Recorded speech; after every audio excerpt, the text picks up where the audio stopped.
Good afternoon, everybody, and welcome back to the 22nd Annual Family Cafe. Once again, I am Jeremy Countryman, Program Director. I'm here with my co-host, Joe. How's it going, Joe? Great. Good afternoon, everybody. Welcome back. We're excited for this afternoon's session. You know, one of the things we do here at the Family Cafe is try to connect the state agencies that serve people with disabilities with their clients and constituents. That's what we're here to do this afternoon as we feature a conversation with Allison Flanagan, who is the Director of the Division of Vocational Rehabilitation. Before we go to Allison, just a couple things we want to remind you of. Most importantly, you know, we're trying to recreate the face-to-face experience of the annual Family Cafe here, and we know that a big part of that is asking questions. So if you do have questions about VR services, anything Allison can help you out with, please do put your question in the comment thread on the Facebook video. Yeah. And we'll ask it in the end. That's right. We're planning on leaving a little bit of time there at the end of the program because we know that there are often a lot of questions about what state agency services do, how they work, how you get a hold of them. So with that, we're going to go ahead and hand it over to Allison. Welcome, Allison, and thanks for being here today. Hi, thank you so much. I just also want to thank Family Cafe for moving your all's conference into a virtual platform. And I know it's an unusual time, but I'm glad we can share this information virtually and hopefully folks will get the information. It's a little different than being in face-to-face, but hopefully we can provide you some valuable information over this next hour. So I'm going to introduce myself first, just so you kind of know my background. As Jeremy said, I'm Allison Flanagan, the Director of the Division of Vocational Rehabilitation. And I have been in the field of the public VR program for about 27 years, and actually started as an assistant and a counselor out in the field and worked my way up. And I've been here in Florida for about 3 years. I retired in Kentucky with their rehab program and moved down here to Florida. And it's been a great experience since I've been here the last 3 years. VR is a great agency and near and dear to my heart since I have committed all my career to it. But I wanted to just give you that background on myself and kind of how I got here. And then I'm just going to jump in and explain a little bit about the VR process. I know when we do the face-to-face training at Family Cafe, there's always a lot of customers and parents that attend that have specific questions about either themselves or their child. I just want to remind folks that this virtual platform, I just want to be mindful of putting private information on there. So if you have questions, try to keep it a little general. If you have something specific to your case or your counselor here with the agency, at the end of my slide will be some emails and phone numbers that you can contact and talk with someone specific about your case. So that way we don't have to share any personal information over this presentation. But if you have general questions that are not specific, I'm glad to answer those today, and the Family Cafe folks are going to help us get those questions. All right. So let me talk about what is Florida VR, and it's the employment agency for individuals with disabilities, and we are created by a federal law called the Rehab Act. And this is actually an exciting time for the public VR program because we are celebrating our 100th year this year in 2020. And we are one of the longest living federal legislation that's in place. And it started 1920 with the Smith-Fest Act, and it was originally put in place to help soldiers that were returning from World War I. And when it started, it was focusing on the physical disabilities, and then when the 1973 amendments happened, it expanded to all disabilities, including the psychiatric and mental health disabilities. So a lot of things have changed over the last 100 years, but it is a great celebration, and we're looking forward to the next 100. So in the last state fiscal year, Florida VR helped 5,924 individuals obtain successful employment. We have around 45,000 individuals who have active cases with us in any given year, and about 70,000 individuals that walk through our doors every year. About 98% of the successful closures this past year were individuals with significant or most significant disabilities. And we're going to talk about our priority categories in a little bit. to where VR has a priority to serve individuals with the most significant disability. Last state fiscal year, our average hours worked per week were 29 hours. And I just want to remind you that VR doesn't require people to have a 40-hour-a-week work job or a certain number of hours per week. It really looks at the individual's abilities, capabilities, priorities, informed choice, of the number of hours they can work in one position. There's a lot of things that have to be taken into consideration. So it's a very individualized process. But last year, our average hours per week were 29. And then the average weekly wages went up last year a little bit to $370 a week. So it gives you a little bit of background of where our data was last year. We have offices all across Florida. We're actually broken down to about 7 areas, and we're kind of aligned with our career source partners. We have about 96 offices, so no matter where you're located, there is an office that's in your local area, or there's staff that travel to your county, maybe one day a week or a couple times a month, depending on the number of customers in that county. So order selection, this is where I talked about where we prioritize individuals. So when someone comes in and applies for services, the counselors have to determine eligibility, because we are an eligibility program, not an entitlement program, which is different. So eligibility in our federal law means you have to meet certain criteria before you can receive services from VR. And when we do eligibility, we assign folks to a priority category. And so category 1 are individuals with the most significant disability. When our counselors are determining eligibility, there are 7 functional limitations that they look at, and those 7 functional limitations are identified in our federal law. So all your state VR programs are using the same 7 functional limitations areas. And what they're looking at is, how does your disability impact your work readiness, your work skills, communication, mobility. Those are the type of things that we are looking at when we are determining eligibility. So if you had 3 or more of those 7 functional limitations areas identified as a limitation, then you would be considered a most significant disability, and that is our priority category 1. And then category 2 are significant disabilities, but you would have 1 or 2 of those functional limitations out of those 7 identified, and of course requiring services at least 6 months. And then category 3 kind of encompasses all the other disabilities that are not considered significant or most significant. And we do have category 3 closed here in Florida. And what that means is there's not enough resources financially or staff resources to serve all of the customers that come into VR. So we have category 3. If you fell into that category, you would be put on a wait list until we had substantial resources to open that category. The only caveat for category 3 is if you are a customer who currently has a job and you need VR services in order to retain that job, if you fall into category 3, we would not put you on a wait list. We would go ahead and start serving you and provide the service you need to maintain that job you have. So that's a little bit of a difference in category 3, but hopefully that explains that process that the counselors go through. And they, in order to identify all this, they do a very good assessment with the individual, asking lots of good questions. What's your work experience?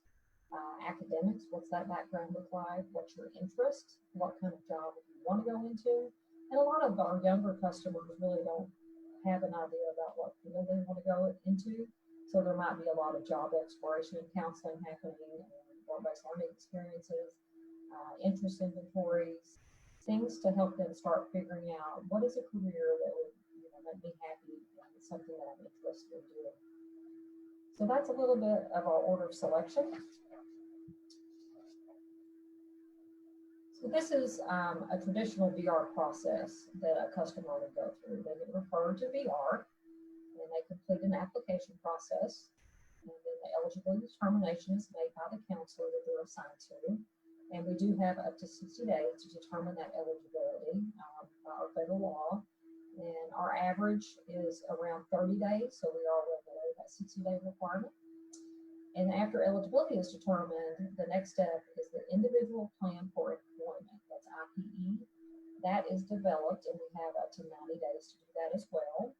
And the IPE is where we're identifying that specific vocational goal that the customer wants to pursue. And then that IPE lists what services are needed, and who's going to provide those services in order to help you obtain that vocational goal. So it's really kind of like that roadmap of here's what we've all agreed to in order for you to be a successful employee. And after it's reviewed and approved and signed, then that's when the services start being provided. VR works with lots of providers across the state, and they assist us with a lot of the job placement efforts, job development, vocational evaluation. So we work very closely with our provider population. VR certainly couldn't do it alone, so we have these providers and our vendors out there that assist us with the services. Once the services are provided, the hope is that a job is secured, so placement happens. And then after a minimum of 90 days on the job, as long as no other services are needed and the individual and employer feel like everything's in place, then the agency would consider closing that case successful. One of the things that we are required by federal law is a successful closure has to be a competitive, integrated employment setting. So competitive means it's at the same pay rate as our like non-disabled individuals in that same type of position. It needs to be minimum wage or more. And then the integrated piece is it's integrated with those without disability, or it's having the same interaction with those with disabilities and without disabilities. And the reason this was put into our 2014 laws, we wanted to make sure that individuals with disabilities are integrated in our communities as well as the workplaces. And that has been a very positive change in the 2014 law, and I want to make sure that I was able to explain that. There are some individuals that are located in sub-minimum wage facilities, or used to be called sheltered workshops in the old days. So the sub-minimum wage facilities, we have a good relationship with those entities here in Florida, and our law requires VR to go in to any individual that is working at a sub-minimum wage facility and provide peer counseling and information referral to those individuals. So we're stepping into those. There's been over 5,000 individuals that we have provided CCIR to since the law has changed. And it's making sure that those individuals understand what is available in their community, what's available outside that sub-minimum wage facility. Some of them decide that this is the place I want to stay, and I'm happy here, and we will certainly support that. VR can't count that as a successful closure because it's not competitive, and a lot of the settings are not integrated, but we are required to come in and at least counsel them on employment opportunities and see if they are interested in that.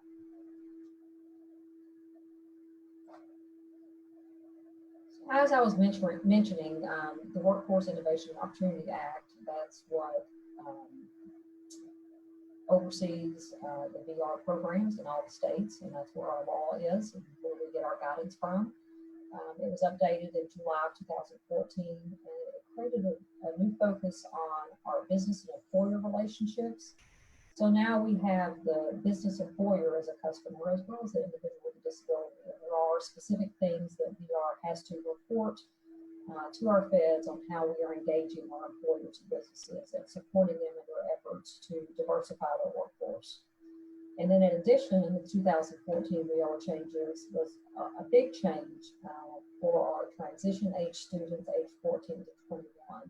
And I'm going to go in a little bit more detail on that one because it has a significant impact on the VR.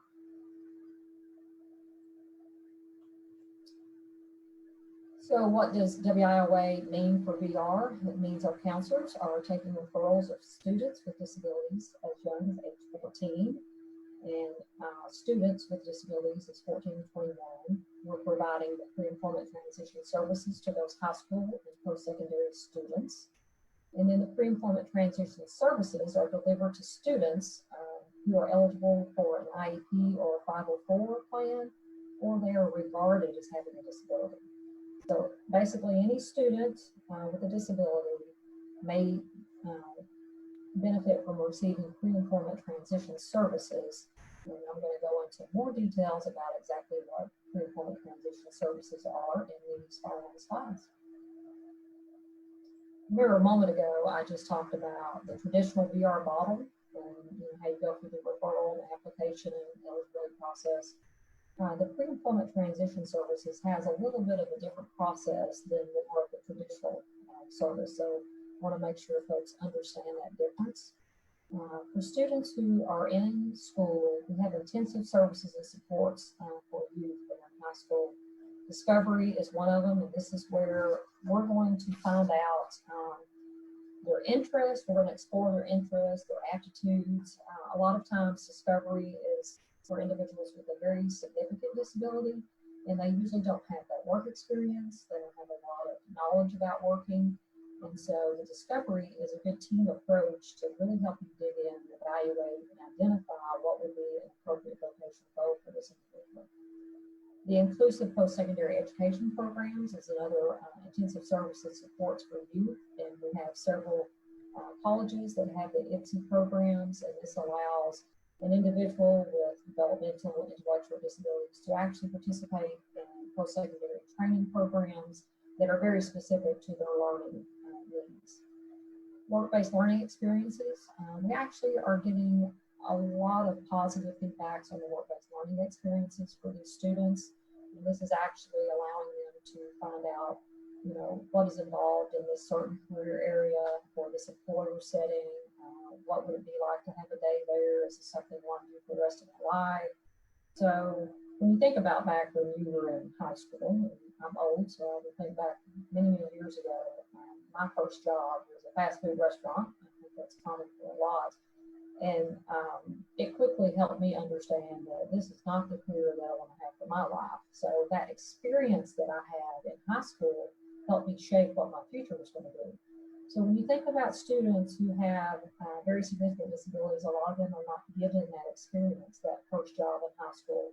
So the discovery, the work-based learning experiences, any of these intensive services are usually very beneficial to help us pinpoint what would be a good career choice for that individual. Project Search is another one that's a collaboration with an employer, a specific employer and a provider. It's usually targeted for the population. In Florida, we have over 40 Project Search sites that are approved. And so we're doing very well in this area. COVID has impacted the Project Search program during this pandemic. And when I get to the end, I am going to share about what VR is doing in response to COVID, so you all understand where our office is opening, where we are with that. So to continue, I'll grab a drink really quick. Okay, so to continue with our pre-employment transition services, this was the big change in our law in 2014. And I talked about how you had a little bit of a different path with the pre-ex than you do with the traditional VR. So on the pre-employment transition services, we actually can deliver these to two different type of groups. One of them is potentially eligible, and that means they don't have to apply for services for VR, which is traditionally what happens. You have to apply for it. But students who do apply and have been found eligible for VR services, they can still receive the pre-ex services as well. The difference is anyone who needs to receive services beyond the 5 pre-employment transition services that are identified in our federal law, they would need to apply and been found eligible in order to receive those additional services.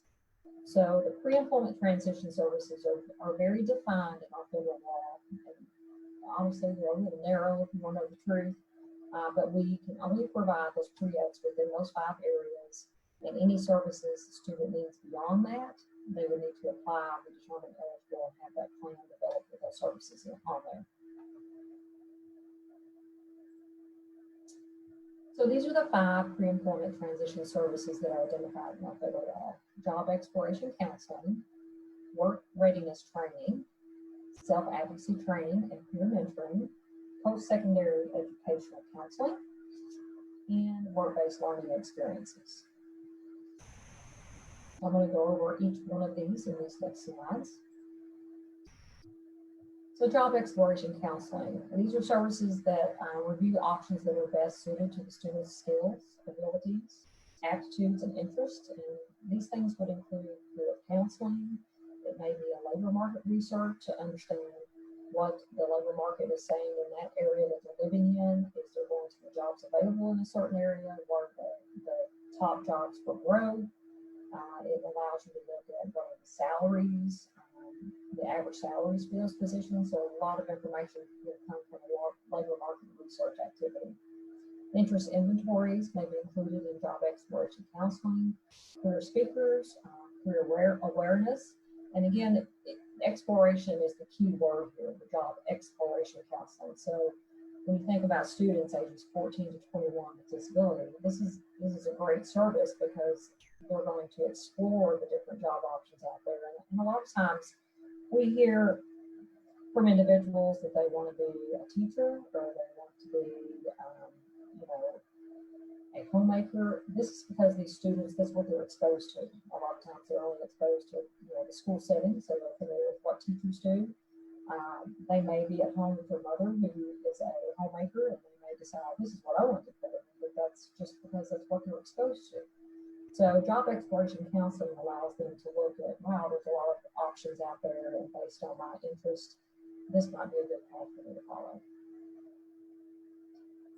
Another pre-employment transition service is work readiness training, and this one focuses on the employability and work behaviors that are related to skills. And this could include like soft skills training, and we hear a lot from employers that they want applicants who have these soft skills training. It's not just individuals with disabilities, it's all their workforce applicants. And those soft skills training, a lot of it is how do you communicate, how arrive on time, make sure that you're respectful and how you communicate with coworkers. I mean, it really is those soft skills pieces. And then employability skills training, social and interpersonal skills, the independent living skills that are related to employment. And, you can't get up and go to work if you can't independently get up and get ready or, put your own breakfast or drive independently to work. So there's a lot of things sometimes with independent living skills that need to be worked out, whether it's being taught how to take public transportation or getting accommodations in your kitchen so that you can cook independently. There's a lot of different things, and again, it kind of depends on that individual. And did I mention how individualized VR is? I probably going to mention it several times because we are such an individualized program, which is the best part about us. And then another pre-employment transition service is the self-advocacy training and peer mentoring. And this one teaches the students, how to speak up for themselves and make decisions about their own lives to become more independent. And so this could include like disability disclosure. And we get this question a lot from our customers. When did you disclose to an employer that you do have a disability and that you need an accommodation? When do you disclose to your post-secondary institution that you need accommodations? So it's really teaching them how to understand their rights and responsibilities and how to speak up appropriately and accurately. And then peer mentoring is also part of that self-advocacy training as well.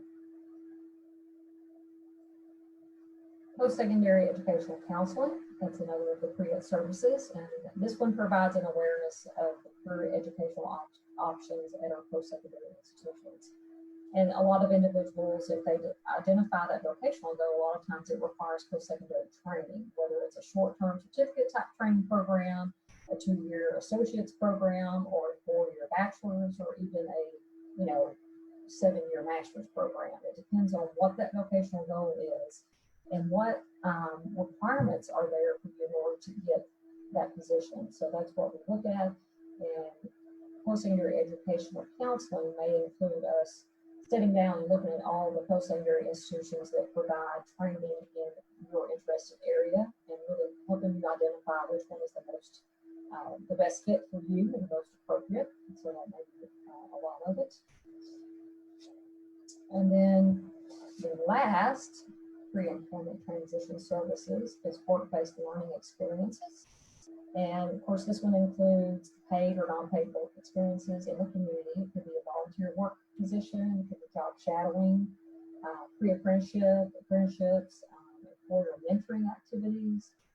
All of this, I talked about work-based learning earlier, and this has been one of the best ones that has come out of law. because so many students are really engaging the local community employers. The employers are getting engaged with students and the school districts, and we're just seeing a lot of movement and momentum out of this. Now, I'm going to talk real quickly about VR's response to the COVID and the pandemic. So back in March, in response to the pandemic, we shut our offices to the public and staff started teleworking. And currently today, staff are still teleworking, but we have continued to provide our VR services virtually. So phone calls, video meetings, all of that has still occurred. So we have not closed our offices. Services continue to go, and a lot of our providers have moved to virtual services, which we have supported during this time. We have made sure that any entity that's holding any kind of program that VR is involved in, that they are adhering to the CDC guidelines, trying to keep 10 or less individuals grouped together, the social 6 foot distancing. We are constantly communicating with all of them.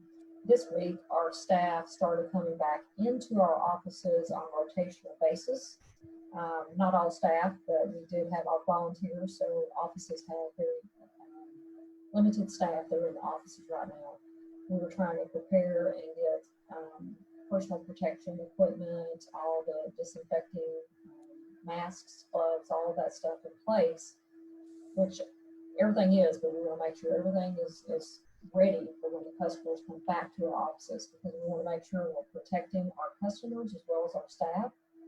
So when we do open, it will be for appointments only, so no walk-ins. This allows us to control the number of individuals that are in the offices at any one given time, and allows us to keep that social distancing when folks come in. But virtual is still going to be our preferred method of meeting with individuals. So whether it's a phone call, whether it's a video meeting, whatever, or an email, it may just be an email, but that's our preferred approach. But if a customer needs to meet with someone face-to-face, we will have these precautions in place. We are doing temperature checks for all staff before they come to the offices, and that will also apply to any visitors to our offices when we allow visitors coming back. So just know that those precautions are going to be put into place. And of course, we'll ask the questions if you have a fever, cough, those CDC guided questions for each visitor that comes into our office. So I just want to reiterate, we are definitely open for business. We just don't have our offices open to the public right now. But you can contact, if you have a case with VR, you can contact your counselor by email or phone call. We have forwarded phones to make sure that we're not missing those phone calls. And then on the screen, you will see contact information for our ombudsman office at ombudsman@vr.fldoe.org, or you can call them toll free at 866-515-3692. And then if you have transition questions, for if you're a student that's still in high school and you have a question about transition services, you can email VR Transition Youth at vr.fldoe.org, or you can call the toll-free 1-800-451-4327. So hopefully, I just want to remind you again that if you have any personal questions about your specific case or your specific situation, I really encourage you to email the ombudsman or call the 866 number and let them assist you with your specific situation, so that we don't have private personal information showing up on this presentation. If you have very general questions, please feel free to ask those. I will do my best to answer those questions. I do have some VR staff that are watching this, that are kind of monitoring some of the comments, that if they can jump in and help you, they're going to do that as well. So hopefully this presentation gives you a little bit of an overview about what VR does. And I didn't really go into an explanation of, everybody always says, what services do you all provide? And I'm going to mention that individualized word again, because it is individualized based on that person. But some examples include physical and mental restoration services. It may include post-secondary training. It could include job development, job placement services, assessments, assistive technology, vehicle modifications. There's just so many things, and it really just depends on that individual and the services that they need in order to secure that job and be successful. Sometimes we are asked if an individual had a case and for whatever reason the case was closed, can they come back to VR? Yes, you absolutely can. We have no limit on the number of times you can apply for services. Of course, our hope is that you get a job and you don't need our services in the future. But if you do feel like you need services, even if you're at risk of losing your current job, please contact VR and we'll be there to help you. So that's the end of my presentation, and I'm going to kick it back to Family Cafe and see if they have some questions that I can answer. Excellent. Thank you so much, Allison. Thank you for that great presentation on the important work that VR does. We do have a few questions here, so let me ask a few of those to you if you don't mind. And you sort of touched on this just a moment ago, but if somebody has a job that they're not, really happy with, or it's just not going well, so they're currently employed, can they get in touch with VR for your assistance if they are currently employed?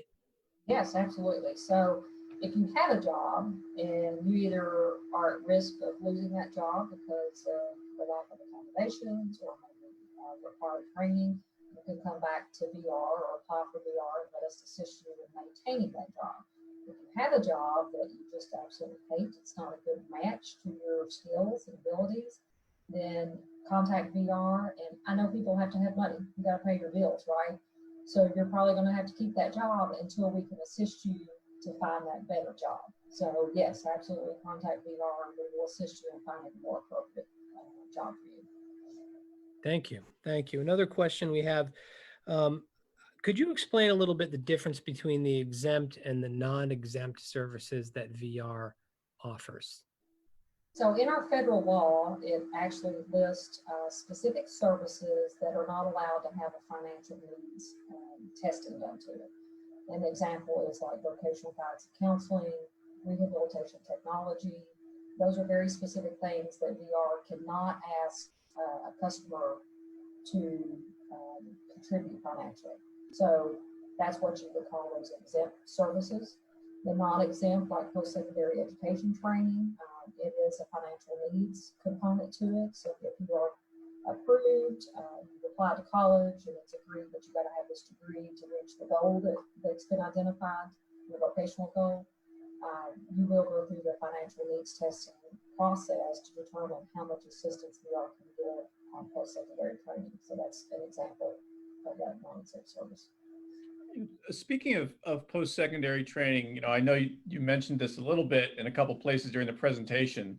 I think people think of VR primarily as being about employment, but it's also important to note that VR does a lot of things that are kind of supporting the possibility of employment in the future. And a big one of those is, of course, college and post-secondary education and training. So can you tell us a little bit about how VR supports people's post-secondary education and training and how one would go about applying for that type of support?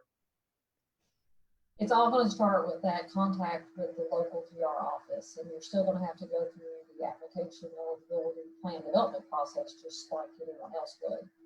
Once that vocational goal was identified, that's when we ask, do you have what is needed to enter into this job? If that job requires a bachelor's degree, for example, then we're going to do what we can to support you in getting that degree so that you are employable in that field. Every individual is different. Every customer that we work with is different. So they go to different schools, they choose different paths, their income levels are different. Everything about everybody is different. So that's why it's important for each individual to get in contact with that counselor and start having that conversation and what support will be provided to that customer that may need post-secondary college training. Great. Did that answer your question? Think so? Yeah, I think so. Although it kind of leads me to the next one, because one of the things it seems like VR does, is support people's physical access needs in terms of employment. We got a question specifically about whether or not VR provides funding for wheelchairs.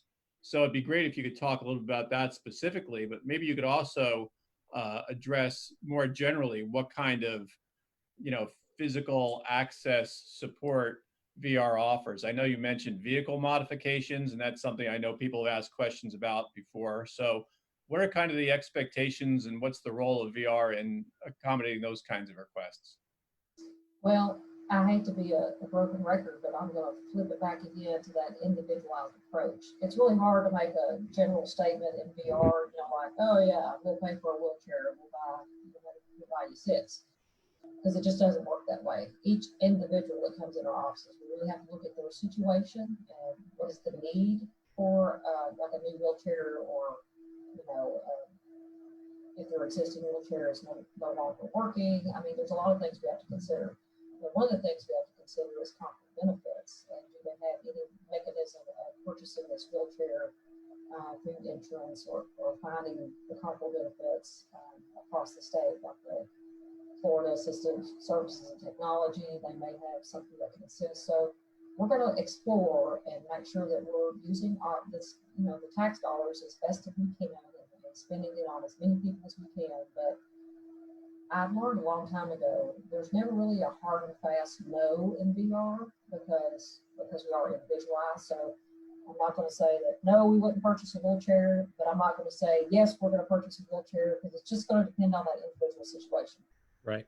So there is Makes some sense. sort of flexibility. I think maybe that's one of the things that makes VR unique and helpful in some ways, that it seems like you do have an ability to work with individual clients to kind of suit what your services look like based on what it is they're trying to get done. Yeah, no two people's paths are the same, honestly. Everybody has a different path and a different vocational goals, so that requires those different services. Right. Different needs as well. I think we have one more question. Let me see. How about this one? How many, and this may be a little hard to answer, but do you have a sense, how many of your new clients have lost their jobs due to COVID-19? I don't have the exact data, but we have been looking at this data, because we obviously need to understand the impact on VR and the trends that we're seeing, and how this is going to happen, you know, how we're going to respond to this moving forward. We've had a dramatic decrease in our applicants and referrals in March and April, which we anticipated. When we first went into the pandemic and staff started teleworking, one of the first things we did was ask all of our caseload carrying staff to contact every customer on their caseload, because we wanted to get a good understanding. Are they sheltering in place? Do they want to put their case on hold? Are they still trying to pursue services? Have they lost their job? Have they been laid off? Have they been furloughed? So all of that stuff we have been doing with our existing customers to make sure that we understood what support they need from us during this pandemic. And rightfully so, a lot of those customers have asked for their cases to be put on hold while they're sheltering in place. And you have to also remember the population that we work with, many of them have the underlying health conditions that are a concern for COVID. So it's in their best interest for their health to shelter in place and maybe put some of this stuff on hold instead of being out in the community. So we absolutely understand their decisions. We're trying to keep contacting them routinely to see if they're ready, especially as Florida is starting to open up. But there's been a dramatic impact on customers losing their jobs by furlough or layoff. And we anticipate at least 40% of those customers that were unemployed during the COVID that had a job before. Based on research that we've read and everything, it's anticipated about 40% of those individuals will not be called back to their previous employer. Those employers are going to decide that they can continue with a less workforce. Similar to what we saw in the 2008 recession, you know, a lot of employers didn't return to the normal workforce they had before, and we're going to see that again this time. So that means our customers, if they're not going to get called back to that employer, we're going to have to step in and assist them with another placement or additional services. You know, as kind of a follow-up to that, I'm curious whether or not your agency is thinking about how to support more people in working from home. I know there's kind of been this big transition across the whole workforce where people who can are working from home. And it seems like in future that might be something that becomes more commonplace than it was before the pandemic. Has VR thought about how you might integrate the whole notion of people being able to work from home into the type of employment services and placements you've been typically doing in the past? Yeah, and this has always been an option, even pre-COVID or pre-pandemic. And again, it depends on that individual's, vocational goal. And there are certainly jobs out there that are done from home and telework, and we have customers that have actually gone into those fields. But like you said, we anticipate a lot more of that telework approach even post-pandemic. And same with VR. The Department of Education here in Florida is going to support some type of telework approach even post-pandemic, because it is a benefit for staff. It's definitely a staff. I forgot what I was going to say. It's an employment benefit. That's what I was going to say. So we know that going forward, our customers are going to have maybe technology needs that they didn't have before, that we are going to support. It may look, training may be a little bit different. We may have more training areas on software and, even online presentation platforms like Zoom that we're using today. So we definitely are going to see that trend, and we're gearing up for it. We're trying to do a lot of review of our policies to see anywhere in our policies do we have something that's going to contradict what the future holds on the employment setting. So that's what we're looking at. And we want to support the future in the telework approach because it's beneficial, especially for individuals with disabilities who need that flexibility every day. Excellent. So Allison, we have one more question, if that's okay. After 90 days of job placement, does VR follow up with the employer? Yes. Well, I say yes, we should be. If any of my staff are listening, that's a little hint for you all. So we do get to the 90 days. The law says 90 days is the earliest that you can close a case successfully. So when we get to that 90-day point, the staff are checking with that customer. How's it going? How's the job going? Any concerns? Anything else you need to continue to be successful in this job? But a lot of times, if there's been that interaction with the employer, if the employer has been involved with VR from the get-go, then we're going to also have that conversation with the employer. There are times when the employer doesn't even know that VR is involved, and that's certainly fine too. This is more of that individualized approach. That individual didn't need more of that intensive support at the job, but they needed the training and they needed maybe we have technology and stuff, but they didn't need that interaction with the employer. So we're probably not going to follow up the employer in that example, but we definitely would be following up with that customer. So it really just kind of depends on how engaged that employer is with VR. Excellent. Well, I think, it's good to hear that VR is committed to helping people with disabilities be gainfully employed here in Florida. There's no doubt that employment is a big key to self-sufficiency and independent living. And we certainly encourage anybody out there who's thinking about either going to work, going back to work, figuring out how they can adapt their work experience to their own disabilities and the accommodations they need to contact VR. And again, the contact information for VR is right there on that last slide. You can find them online at rehabworks.org. Also want to remind people that the VR staff is in the comment thread for this video. So if you think of questions later and you post them, I'm sure you'll be able to get answers no matter when you put those up there. And like all of our live broadcasts here, you can look at these videos later in the video link on the Family Cafe Facebook page. So you can watch this later as well in its entirety. Well, thanks very much, Allison. We really appreciate you being here today and sharing some time with us. Thank you so much. I appreciate it. And once again, just reach out to VR if you need employment assistance. Absolutely. Thank you so much, Allison. Thank you. All right. Well, I guess now that we've made it through Wednesday, 3 of our 6 days of broadcasting this week are now complete. Once again, we go through Saturday this week, so don't forget about that. But for now, let's give people a little bit of a preview of what we have coming up tomorrow. Same time, same channel, 11 and 2 at 11 a.m. tomorrow. We have True Colors, Discovering Your Child's Personality Style by our friends Sandra Honigman and Marty Massimo. And at 2 o'clock, we have Florida's Behavioral Health System for Children, Youth, and Young Adults with Kristen Karenko from APD and Mary Schrenker from DCF. So we're excited about that. 11 and 2 tomorrow. Absolutely. So we're looking forward to seeing you again tomorrow. We'll be back here at 11 o'clock in the morning. Really quick, before we sign off, we want to again thank all of our sponsors, including Able United, Disability Rights Florida, Career Source Florida, and Sunshine Health, all helping us get this information out to you. So wherever you are today, we hope you're staying safe. We hope you are enjoying the 22nd Annual Family Cafe.